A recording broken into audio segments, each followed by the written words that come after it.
ஸ்ரீபாரதியின் மன்னிப்பாயா ஆறுயிரே. அத்தியாயம் 32. இது ஒரு நல்ல சந்தர்ப்பம். அந்த பின்மாலை பொழுதில் சுபலதாவின் வீட்டில் கணீர் கணீர் என்று சிறுபொலிகளும் பேச்சுக்குரலும் கேட்டுக்கொண்டிருந்தது. யுவா மேடம் தனது அழகான புன்சிரிப்பை உதிர்த்து கொண்டு, சுபா, உங்கள் வீட்டில் உள்ளவங்க எல்லாருமே ரொம்ப நல்லா பழகிறாங்க. எனக்கு ரொம்ப சந்தோஷமாக இருக்குமா. கட்டாயம் பாரு, என் பசங்க 2 பேரும் இங்கிருந்து கிளம்புறதுக்கே மாட்டேன்னு சொல்லுவாங்க.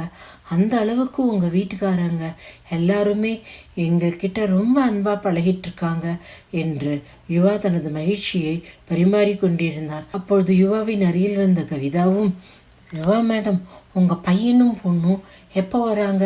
அவங்கள இன்வைட் பண்ணுறதுக்கு யார் போயிருக்காங்க? இதெல்லாம் நீங்கள் எதுவுமே கவலைப்படாமல் ஹாயாக இங்கே உட்காந்து பேசிகிட்டு இருக்கீங்களே, உங்களுக்கு கொஞ்சம் கூட பொறுப்பே இல்லை என்று சிரித்து கொண்டு சொன்னார். ஆமாம், அந்த பொறுப்பு எல்லாம் நான் அப்போதேவோ அக்கினோ கிட்ட விட்டுட்டேன். அக்கினோ போயாச்சு, அக்கினோ போய் ரிசீவ் பண்ணிட்டு வரட்டும். நான் இதிலெல்லாம் தலையிடவே போகிறது இல்லைப்பா. எல்லாம் கொஞ்சம் அக்கினோவுக்கும் பொறுப்பு வரட்டும். அப்படி பொறுப்பு வந்தால் தான் சீக்கிரம் தாத்தா ஆகணுங்கிற ஆசை அக்கினோவுக்கு வரும். இல்லாட்டினா இன்னும் ரொம்ப எங்கா ஊர் சுற்றிட்டு இருக்கான் என்று சொல்லி சிரிக்கவும் அவன் கூட சேர்ந்து எல்லோரும் சிரித்தார்கள். அக்கினோ சார் இப்படி சொல்கிறீங்களே, அக்கினோ சார் காதில் விழுந்துச்சுன்னா பாவம் இல்லை அக்கினோ சார் என்று கவி தனது சிரிப்பின் ஊடே கேட்க, அக்கினோவா பாவம்? நீ தான் அக்கினோவுக்காக பாவப்படணும். அக்கினோ இதை கேட்டாச்சுன்னா உடனே ஒரு பஞ்ச் ஆஃப் ரெட் ரோசஸை எடுத்துட்டு எங்கடா யார்டா கொடுக்கலான்னு அலைய ஆரம்பிச்சிருவாங்க என்று யுவா சொல்லவும் மீண்டும் ஒரு சிரிப்புலி அங்கே எழுந்தது. அப்பொழுது சுபா கேட்கலானாள், ஏன் மேடம், அகினோ சார் இப்படி ரெட் ரோஸ் எடுத்துட்டு யார்டா எங்கடா போய் கொடுக்கலான்னு போகும்போது நீங்கள் என்ன பண்ணிட்டு இருப்பீங்க என்று சுபா கேட்கவும், நானா அகினோ யார்கிட்ட ரெட் ரோஸ் கொடுத்து அடி வாங்குறான்னு பார்க்கறதுக்கு அவன் பின்னாடி நான் சுத்திட்டு இருப்பேன் என்று யுவா சொல்லவும் மீண்டும் கலகலப்பொலி அங்கே ஆரம்பித்தது. வடிவாம்பாளும் கலைச்செல்வியும் எல்லோரும் சிரித்து மகிழ்வதை பார்த்து, வடிவு பாத்தியா, நம்ம வீடே ரொம்ப நாள் கழிச்சு கலகலன்ட்டு இருக்குல்ல என்று சொல்லி சிரித்தாள். ஆமாண்டி, நம்மளும் கலகலன்ட்டு தான் இருக்கோம். இருந்தாலும் இந்த 2 பொண்ணுங்களும் கிட்டத்தட்ட ஒரு 3 மாதம் இருக்குமா, அதுக்கப்புறம் இப்போ தான் இந்த அளவுக்கு சந்தோஷமாக இருக்கிறத பார்க்குறோம். இருந்தாலும் எனக்கு என்னமோ கலை, என் மனசில் ஒரு ஓரத்தில் ஒரு நெருடல் இருந்துக்கிட்டே இருக்கு. நம்ம குடும்பத்துக்கு ஏதோ ஒன்று வரப்போகுது, அது என்னன்னு தான் தெரியலை என்று வடிவாம்பாள் கொஞ்சம் வருத்தத்துடனேவே கலைச்செல்வியிடம் சொன்னாள். கலைச்செல்வியும், எனக்கும் அதே தான் வடிவு. என்ன தான் இருந்தாலும் எனக்கு ஒரு ஆளை பார்த்தா கொஞ்சம் பிடிக்காமலேயே இருக்கு.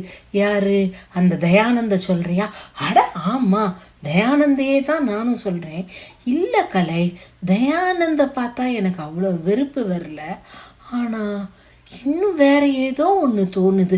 உனக்கு எல்லாம் தோணுண்டி, நீயும் ஆச்சு, உன்னோட தோற்றனும் ஆச்சு.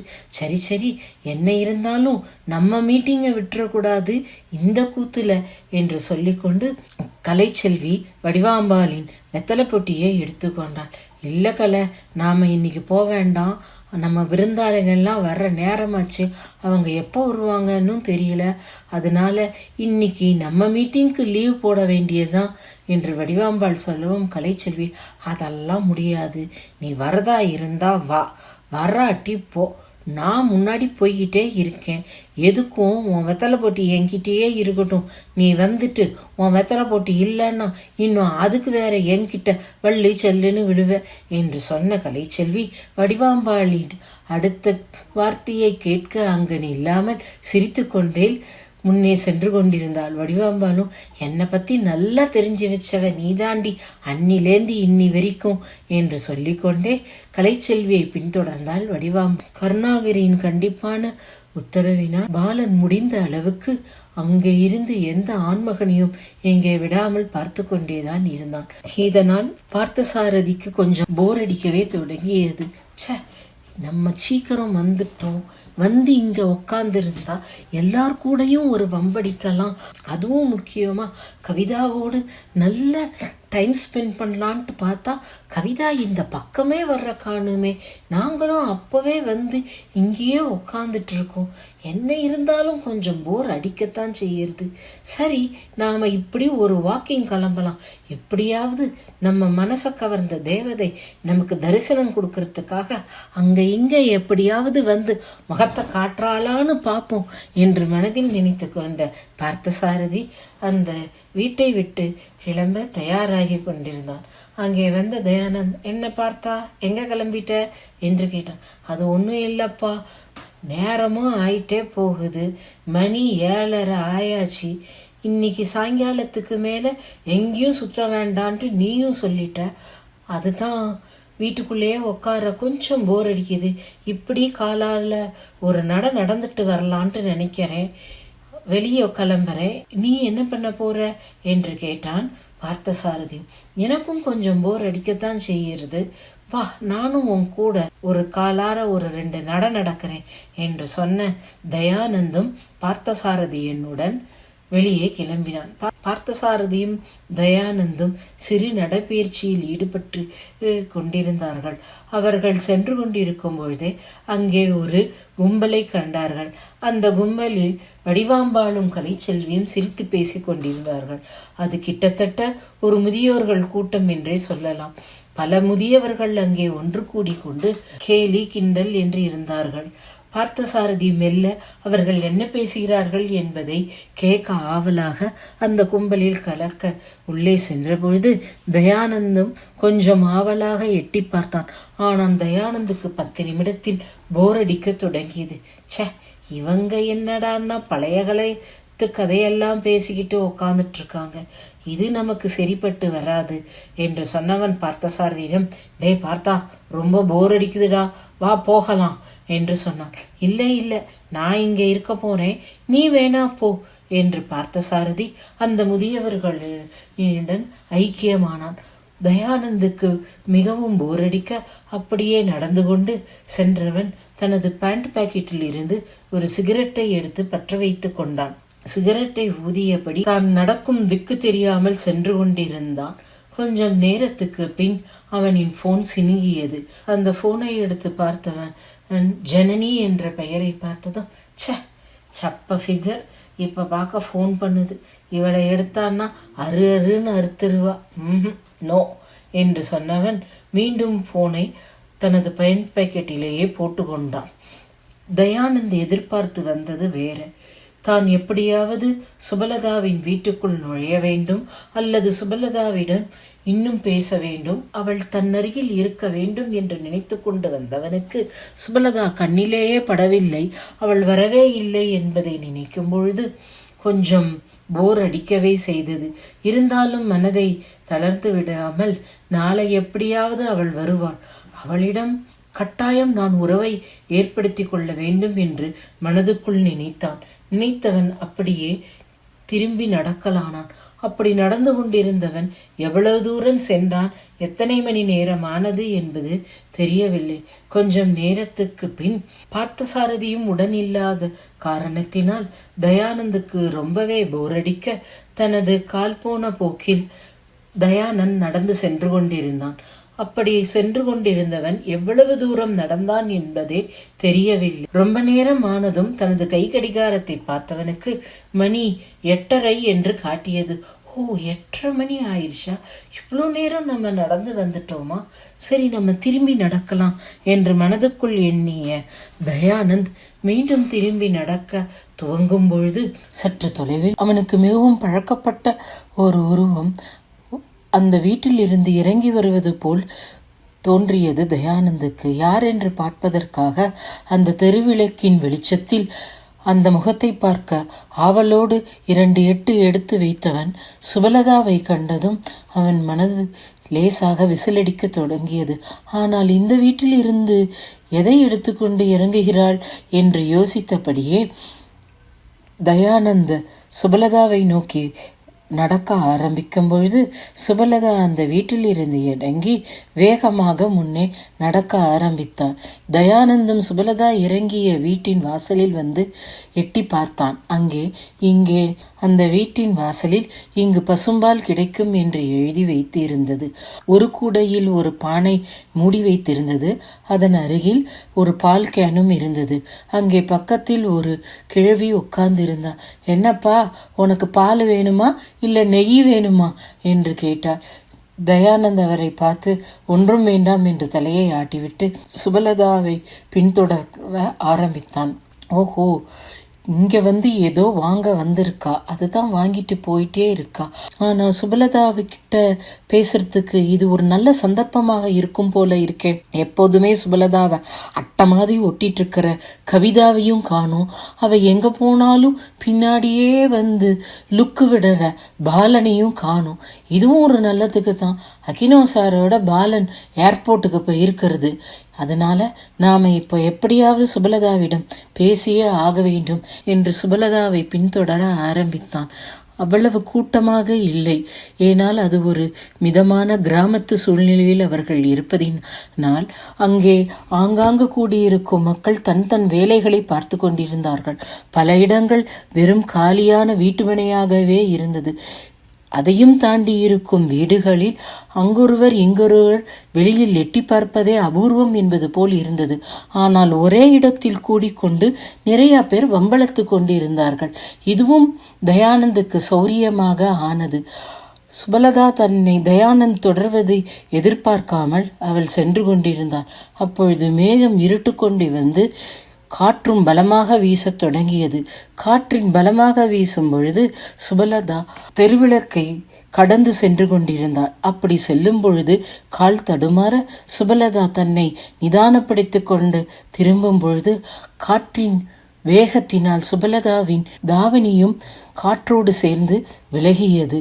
தாவணியை பிடித்து இழுத்து சுபலதா மாட்டுவதற்கு கொஞ்சம் சிரமமாகவே இருந்தது. காரணம் வலது கையில் கூடையும் இடது கை அடிபட்டிருப்பதினால் அவளால் தாவணியை இருக்க பிடித்து கொள்ள முடியாமல் தவித்து கொண்டிருந்தாள். காற்றுக்கு அவளின் தவிர்ப்பு விளையாட்டு போல் இருந்தது போல. அதனால் மேற்கொண்டு சுபலதாவுடன் விளையாட நினைத்த காற்றும் பலமாக வீசியது. இதனால் சற்று தடுமாறியினாள். அக்கம் பக்கம் சுற்று பார்த்தால் யாரும் இல்லை என்று பெருமூச்சு அவள் எடுத்து விட்டு கொண்டிருந்தாள். காரணம் சுபலதாவின் தாவணி பலத்த காற்றினால் தாறுமாறாக கலைந்தது. அதனால் அவளின் எழில் எல்லாம் எடுப்பாக எடுத்து காட்டி கொண்டிருந்தது. இதை பார்ப்பவனின் மனதில் காமத்தீயை மூட்டிக்கொண்டு இருப்பதை சுபலதா ஏனோ அறியவில்லை. தன்னை யாரும் தொடரவில்லை என்ற நம்பிக்கையில் சுபலதா கஷ்டப்பட்டு தாவணியை சரி செய்து கொண்டு மேலும் நடக்க முயன்று கொண்டிருந்தாள். பலமான காற்றோடு லேசான தூறலும் சேர்ந்தது. பின்னால் வந்து கொண்டிருந்த தயானந்த் அந்த மங்கலான வெளிச்சத்தில் சுபலதாவின் எழிலை முழுமையாக பருகினான். அவன் ஏற்கனவே தீராத விளையாட்டு பிள்ளையாக இருப்பவன். அப்படிப்பட்டவனுக்கு சுபலதாவின் எழில் வண்ணம் போதையை ஊட்டி கொண்டே போனது. மழையும் லேசாக தூறல் ஆரம்பிக்க இதை சற்றும் எதிர்பார்க்காத சுபலதா வாய்விட்டு, ஐயோ, இன்னும் அவ்வளவு தூரம் போறணுமே, மழை ரொம்ப பலமாக வரத்துக்குள்ள நாம சென்றே ஆக வேண்டும் என்று தனக்குத்தானே பேசிக்கொண்டவள் மெல்ல தனது பாவடையை எடுத்து தனது இடுப்பில் சொருகி கொண்டு கையில் பையை எடுத்துக்கொண்டு அவசரமாக சிறு நடையும் ஓட்டமுமாக ஆரம்பித்தாள். தயானந்துக்கு சுபலதாவை இப்படியே விட்டுவிட்டால் இனி அவளை தன் கைப்பிடிக்குள் கொண்டு வருவது கடினம் என்று தோன்றியவன் வேகமாக ஓடி சுபலதாவின் முன்னால் தலையில் ஈரம் சொட்ட சொட்ட நின்று அவளை பார்த்து மெல்ல கண்ணடித்து சிரித்தான். என்ன சுபா, இந்த எழில் கோலத்தை யாருக்கு காட்டணும்ட்டு இந்த வேகத்துல உன்னோட எழில் கோலத்தை பார்த்து பருகி ரசிக்கலான்ட்டு வந்தா நீ இப்படி அவசரமாக கிளம்பி போய்கொண்டிருக்கியே என்று கேட்டதும் சுபலதாவுக்கு திக் என்றது. தயானந்தை பார்த்ததும், தயா சார், கொஞ்சம் வழிவிடுங்க, மழை பலத்துரும் போல இருக்கு, மழைக்குள்ள நான் வீடு போய் சேரணும் என்று சொல்லும். ஏன், அந்த மழையில இங்க ஒதுங்கிறதுக்கு ஒரு இடம் இருந்தா நல்லா தானே இருக்கும், வா நாம 2 பேரும் சேர்ந்தே ஒருந்துங்கலாம் என்று சொன்னவன் சுபலதாவின் கையை மீண்டும் பிடிக்க ஆரம்பித்தான். ஏற்கனவே சுபலதாவுக்கு தயானந்தின் இரும்பு பிடி தெரிந்து இருந்ததனால் சுபலதா 2 அடி பின்வந்து கையை உதறினார். தயா சார், வேண்டாம். உங்களுக்கும் எனக்கும் முதல்லேருந்தே ஆகலை. வீட்டில் எல்லாரும் காத்துட்ருப்பாங்க. நான் கட்டாயம் இப்போ போகவே செய்யணும் என்று சொல்லும்பொழுது, போகலாம் சுபா, ஆனால் அதுக்கு முன்னாடி எனக்கு சில டவுட்ஸ் எல்லாம் இருக்குது. அந்த எல்லாம் நீ இப்பவே இங்கேயே தீர்த்தனா எனக்கு சௌகரியமாக இருக்கும் என்று தயானந்த் பேச்சு கொடுக்க ஆரம்பித்தான். தயானந்துக்கு நன்றாக சுபலதா நினைய வேண்டும், அந்த வனப்பை அவன் கண்டு கழிக்க வேண்டும் என்று வக்கரமான எண்ணம் அவன் மனதில் ஓடிக்கொண்டே இருந்தது. அதனால் அவன் அதை செயல்முறைப்படுத்த ஆரம்பித்தான். காரணம், தயானந்துக்கு சுபலதா பாலனிடம் நெருங்குவது சுத்தமாக பிடிக்கவில்லை. பாலனும் சுபலதாவும் எந்த காலத்திலும் ஒன்று சேரக்கூடாது என்று மனதுக்குள் தீர்மானமே செய்துவிட்டான் தயானந்த். இதையெல்லாம் அறியாத சுபலதா, தயா சார், தயவு செய்து என்னை விடுங்க. வீட்டில் எனக்காக எல்லாரும் காத்துட்டு இருப்பாங்க. தவிர உங்களுக்கு எந்த டவுட்டாக இருந்தாலும் நாம வீட்டுக்கு போய் பேசலாம். இங்க நட்ட நடுவில் நின்று பேசுறது எங்க ஊர்ல சரிப்படாது. பாக்குறவங்க 4 பேர் 4 விதமா தப்பா பேசிடுவாங்க. அதனால வழிவிடுங்க என்று சுபலதாவும் கொஞ்சம் இரக்கமாக கொஞ்சம் கெஞ்சலுடன் பேசினான். அட, 4 பேர் 4 விதமா பேசினா என்னம்மா, அதுதான் உனக்கு அதை பத்தி எந்த விதமான கூச்சமும் கிடையாதே. 4 பேர் என்ன பேசினா உனக்கு என்ன என்று தயானந்த் மீண்டும் வக்கரமாக பேசினான். காரணம், தயானந்துக்கு சுபலதாவும் பாலனும் நட்ட நடு ரோட்டில் காலையில் அணைத்து கொண்டு நின்றது அவனின் உள்ளத்தை கனன்று கொண்டே இருந்தது. அதை எப்படியாவது வெளிப்படுத்தியே ஆக வேண்டும் என்று வெறியில் இருந்தவன் இப்பொழுது சுபலதா தனியாக மாட்டியதும் அவளிடம் கக்க ஆரம்பித்தான் தன் அக்னி கனலை. சார், நீங்கள் என்ன சொல்கிறீங்கன்ட்டு எனக்கு புரியலை. உங்களுக்கு எப்படியோ, நீங்கள் எல்லாரும் சிட்டியில் விளைந்தவங்க, நாங்கள் அப்படி இல்லை. இங்கே ஏதாவது எங்களை பற்றி தப்பாக ஒரு பேச்சு வந்துட்டாலும் அது அந்த குடும்பத்துக்கே மானக்கேடாயிடும். அதனால் புரிஞ்சுக்கோங்க. இருட்டு வேற ரொம்ப ஜாஸ்தியாக போகுது. மழை வந்துருச்சு. மழை ரொம்ப பலமாக அடிச்சிருச்சுன்னா இங்கே கரண்ட்டு போகிறதுக்கும் நிறையா வாய்ப்பு இருக்குது. கரண்ட்டு போகிறதுக்கு முன்னாடி நான் வீட்டுக்கு போகணும். எங்கள் அம்மா அப்புறம் தேடிக்கிட்டு வர ஆரம்பிச்சிருவாங்க. கொஞ்சம் வழிவிட்டு நில்லுங்க மிஸ்டர் தயானந்த் என்று சுபலதா மீண்டும் இறங்கியே பேசிக்கொண்டு அவள் மேலும் முன்னே செல்ல நடக்கிறாங்க. அட சும்மா என்னமோ மானத்துக்கு பயந்த மாதிரி என்கிட்ட நடிக்காத சுபா, எல்லாம் உன்னை பற்றி தெரிஞ்சுதான் நான் இருக்கேன் என்று தயானந்த் மீண்டும் பேசியபடி அவளுக்கு குறுக்கே வந்து நின்று கொண்டான். மழை இப்பொழுது நன்றாகவே பலமாக பெய்ய ஆரம்பித்தது. அந்த மழையின் காற்றும் சேர அவளுக்கு கூச்சத்தை ஏற்படுத்தியது. அதே நேரம் காற்றும் பலமாக அடிக்க இப்பொழுதுதான் காய்ச்சலில் இருந்து கொஞ்சம் மீண்டவளுக்கு மீண்டும் குளிரடிப்பது போல் இருந்தது. அதே நேரத்தில் அவளால் மேற்கொண்டு இவனிடம் தர்க்கம் பண்ணி கொள்ளவும் பிடிக்கவில்லை. யாராவது பார்த்துவிட்டால் என்ன செய்ய என்று படபடப்புடன், சார் கொஞ்சம் சொன்னா கேளுங்க சார், நான் அவசரமாக வீட்டுக்கு போயே ஆகணும். அங்கே கெஸ்டெல்லாம் வேற இருக்காங்க. அவங்களுக்கு சாப்பாடு வேற பண்ணறதுக்கு நான் போகணும். நான் கொண்டு போனாதான் அம்மாவால் மேற்கொண்டு பண்ண முடியும். பால், நெய், எல்லாம் தயிர் எல்லாம் என் கையில் இருக்கு சார். ப்ளீஸ் கொஞ்சம் தயவு செய்து விட்டு நில்லுங்க, வழிவிட்டு நில்லுங்க, நாம் அங்கே போய் பேசிக்கலாம் என்று சொல்லும்பொழுது, ஓ, நீ ஓடுறது உண்மைக்குமே அங்கே இருக்கிற கெஸ்ட்டுக்காகவா? இல்லை இந்நேரம் உன் மனம் கவர்ந்த உன்னோட காதலன் வந்திருப்பான், அவனை இந்த கோலத்தோட பார்த்து அவன் உன் அழகை ரசிக்கணுங்கிறதுக்காக ஓடுறையா என்று கூறிக்கொண்டே தயானந்த் சுபலதாவை கைகளை மீண்டும் இருக்க பிடித்து கொண்டு அவன் தன் மேல் இழுக்க பார்த்தான். சி, விடுடா நாயே, என்னை பார்த்து என்ன பேச்சு பேசுற? உனக்கு என்னை பற்றி என்ன தெரியும்? நானும் போரும் பொறுமைன்ட்டு போயிட்டுருக்கேன். ஏதோ என் பாலனுக்காக நான் வாயை மூடிட்டு உட்காந்துட்டு இருக்கேன். இது வேற மாதிரி இருந்ததுன்னா இந்நேரம் உன் கண்ணம் பழுத்து இருக்கும். வழியை விட்டு நிற்கிறையா, இல்லை வேற மாதிரி நான் இறங்கவா என்று சுபலதா இப்பொழுது காட்டமே கொள்ள ஆரம்பித்தாள். ஓ, ஓ, உன்னோட பாலனா? உன் பாலனுக்காக நீ எனக்கு போனா போகிறதுன்னு விடுறியா? எங்க உன் பாலன் இல்லாட்டி நீ என்னடி பண்ணுவ? பண்ணு பார்க்கலாம் என்று சொல்லிக்கொண்டே மிகவும் உக்கிரமாக சுபலதாவை பிடித்து இழுத்து தன் மார்போடு அணைத்து கொண்டு தனது வலது கையால் அவளை இடுப்பை மிகவும் இறுக்கமாக பிடித்து கொண்டான். அவளை இந்த பக்கம் அந்த பக்கம் நகர விடாமல் அந்த தெருவிளக்கின் வெளிச்சத்தில் அவளை கண்களை கூர்ந்து பார்த்து கொண்டிரே நின்று கொண்டிருந்தான். சுபலதாவின் தலையில் இருந்து சொட்டு சொட்டாக மழை நீர் சொட்டுவதை பார்க்க அவனுக்கு மிகவும் ஆனந்தமாக இருந்தது. அவனது இதயத்தில் கொழுந்துவிட்டு காமத்தீ எரிய ஆரம்பித்தது. சீ, விடுடா கேடுகட்டவனே, என்ன போக விடு என்று சுபலதா அவனின் கைகளில் திமிரினாள். அவள் திமிர திமிர அவளின் திமிரலை அடக்க வேண்டும் என்று வேகமும் வெறியும் தயானந்துக்கு ஏறிக்கொண்டே போனது. இதனால் அவன் அவளது இடையை இருக்க பிடிக்கலானான். அவனின் பிடி இறுக இறுக சுபலதா வலியால் துவண்ட ஆரம்பித்தாள். விடுடா நாயே! சுபலதா திமிர ஆரம்பித்தாள். தயானந்தும் இருக்க பிடித்து கொண்டு தனது உடலை அவள் உடலோட ஒட்டிக்கொண்டு உரச ஆரம்பித்தான்.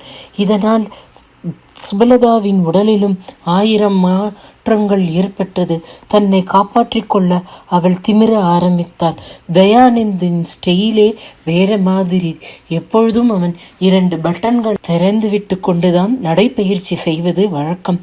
அதே போல் அவன் நடைப்பயிற்சி செய்து கொண்டு இருக்கும் பொழுது இந்த சம்பவம் நடந்ததனால் சுபலதாவின் முகமும் தயானந்தின் மார்பில் உரச ஆரம்பித்தது. தயானந்துக்கு இது சுகமாக இருந்தது. அவளின் திமிரர்கள் தன் உடம்பில் உரசும் பொழுது சுபலதாவின் இதழ்கள் தொட்டு தொட்டு விலகியது. இது என்னமோ அவனுக்கு முத்தம் கொடுப்பதாக இருக்க அவனுக்கு அந்த நேரத்தில் உற்சாகம் பிறக்க ஆரம்பித்தது.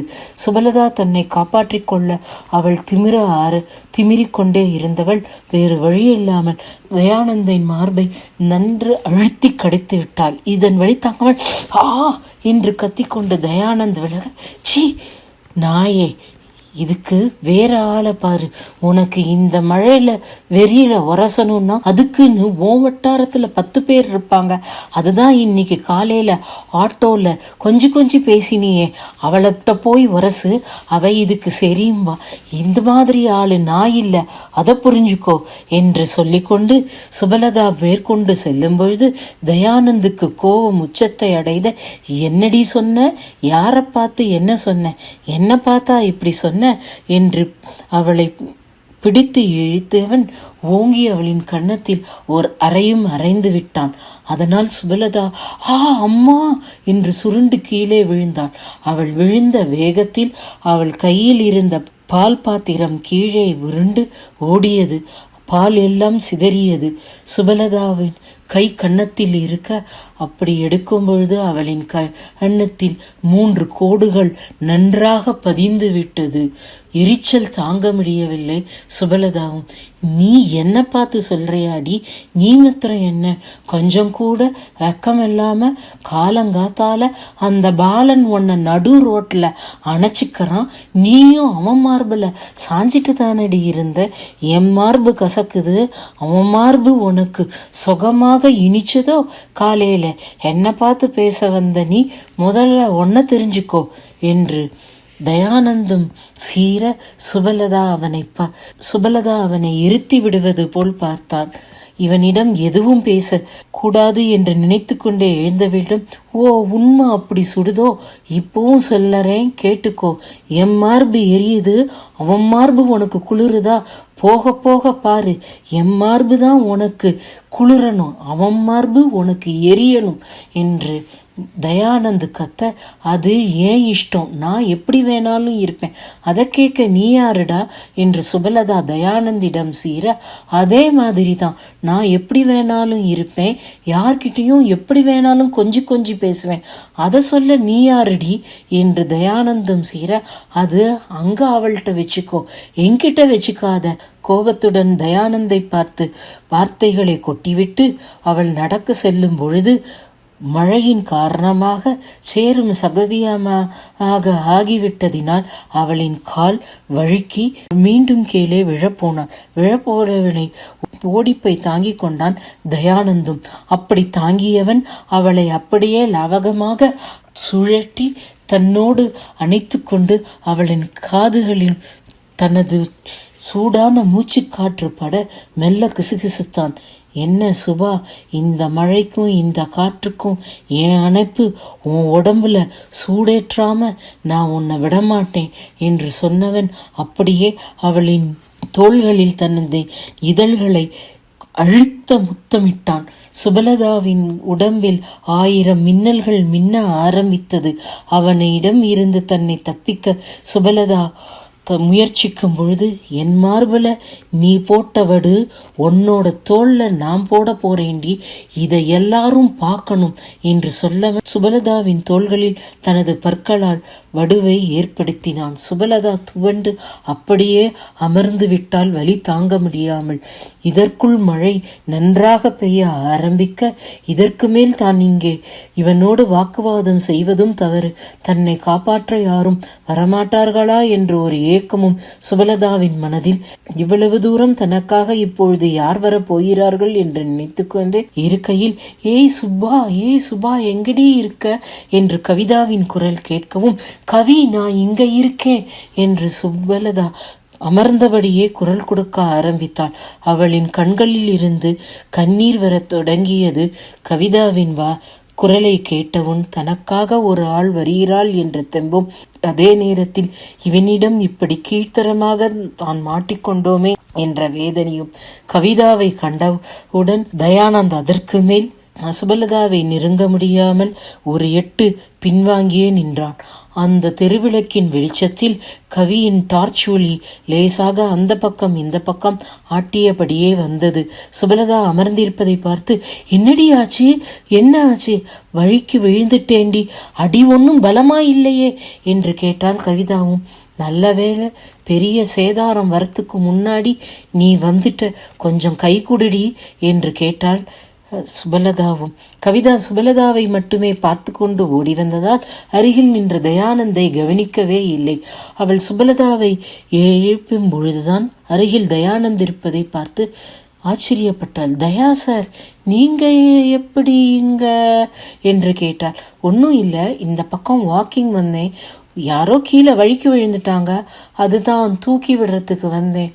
அவங்களா வழிக்கு விழுந்தாங்களா இல்லை என்று மனதுக்குள் நினைத்து கொண்டவள், என்ன இருந்தாலும் இவனுடன் எதுவும் பேசுறதுக்கு விருப்பம் இல்லாமல், ஓ ரொம்ப தேங்க்ஸ் சார், ஆனால் நான் ஒரு கொடை தான் கொண்டு வந்திருக்கேன், அதனால நீங்கள் வேணா என்று அவள் தயங்கிய பொழுது, பரவாயில்லை, நான் தான் முழுக்க நினைச்சாச்சே, முழுக்க நினைஞ்சதுக்கப்புறம் எனக்கு மழையிலேயே நினைஞ்சிட்டு வரத்துக்கு ஒரு பிரச்சனையும் இல்லை, தாராளமாக நீ உன்னோட சுபாவை கூட்டிட்டு போமா என்று சொன்னாள்.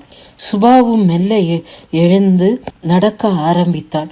ஆனால் அவளின் காலில் லேசாக அவளின் காலிலும் அடி, இதயத்திலும் அடி, அடிபட்ட கையை ஊன்றியதால் கையிலும் அடி, உடம்பெல்லாம் வலித்தது, மனம் அதைவிட மேலாக வலித்தது. ச்சே, ஒரு மிருகத்திடந்து தப்பிச்சு ஓடி வந்தேன். 3 மாசத்துக்கு முன்னாடி நடந்த அதே போன்ற சம்பவம் மீண்டும் இப்பொழுதுமா? இந்த மிருகம் அந்த மிருகத்தை விட கொடூரமாய் இருக்கும் போல இருக்கே.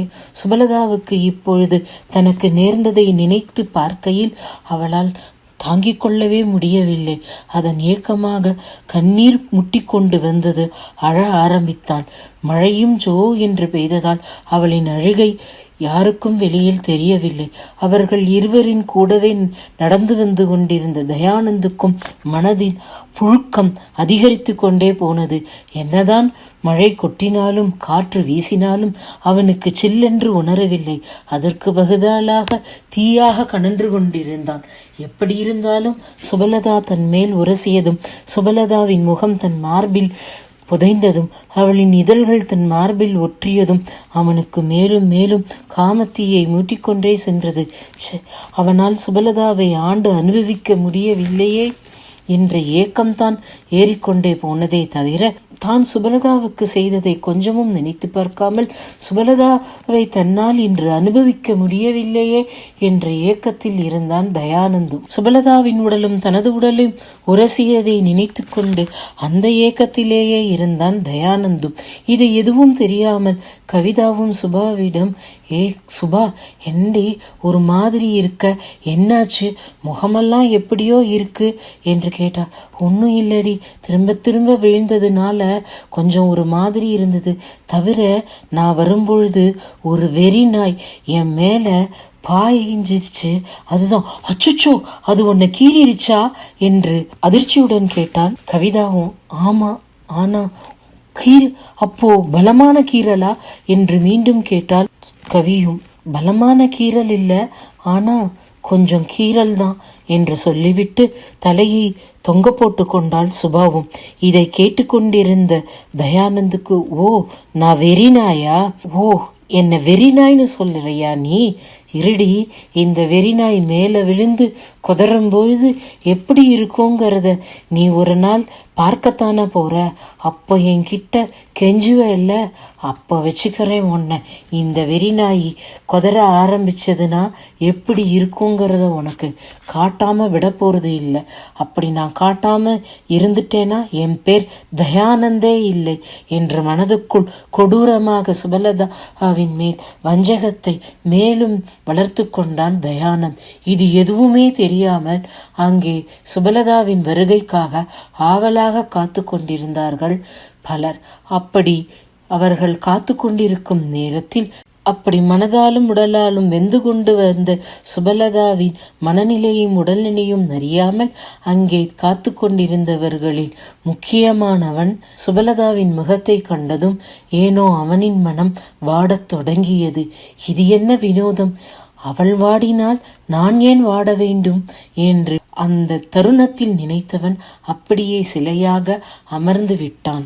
சிலையாக அமர்ந்தவன் உயிர் பெற்று எழும்பொழுது சுபலதாவின் வாழ்க்கையில் என்னென்ன மாற்றங்கள் காத்து கொண்டிருக்கிறது என்பதை நாம் பொறுத்திருந்து பார்க்கலாம்.